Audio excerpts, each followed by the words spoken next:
शेख मोहतरम,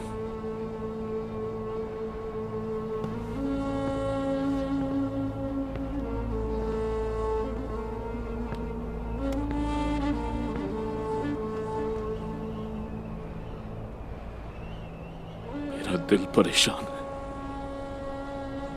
मैं मुतमईन नहीं हो पा रहा।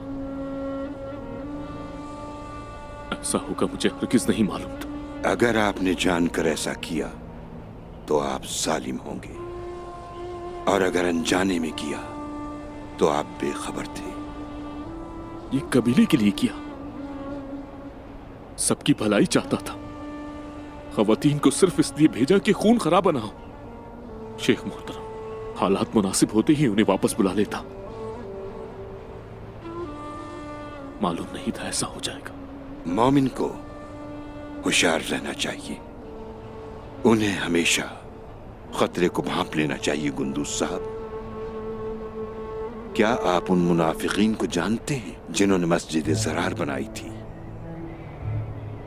वो मोमिनों के दरमियान तफर्रका डालकर अल्लाह और उसके रसूल के दुश्मनों की मदद करना चाहते थे, और उन्होंने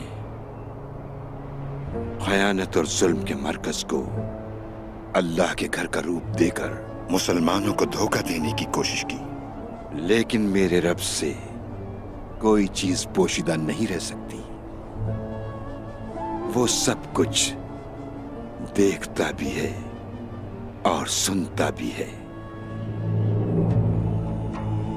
अल्लाह ने अपने नबी को सूरह तौबा में उनके मकासिद से आगाह किया और उस मस्जिद को मस्जिद ज़रार करार दे दिया।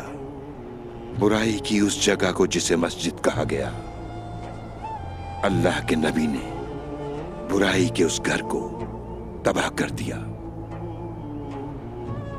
अल्लाह की आयत और उसके नबी की सुन्नत जाहिर करती है, वो मुनाफिकीन जिन्होंने मस्जिद ज़रार बनाई थी आज भी हमारे दरमियान मौजूद हैं। गुंदूस साहब, ये सब कुछ वो खुद नहीं करते, बल्कि गाफिल लोग उन मुनाफिकों के महलों में बैठकर मुसलमानों को धोखा देते हैं। वो खुद को तबाह करने के लिए ये सब कुछ करते हैं। मैं हमेशा मुनाफिकों के खिलाफ खड़ा रहूंगा शेख मोहतरम, लेकिन मैं देख रहा हूं कि आप भी हर बुराई का जिम्मेदार आलम शाह को समझते हैं, लेकिन मैं उनके इरादों की जमानत दे सकता हूं।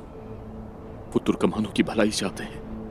वजीर आलम शाह ने अपनी चालों से तुम्हारी आंखें, कान और तुम्हारे दिल को अंधा कर दिया है।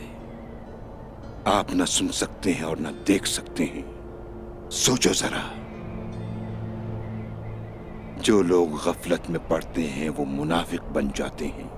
लगता है आप पर मेरी बातों का कोई असर नहीं हुआ।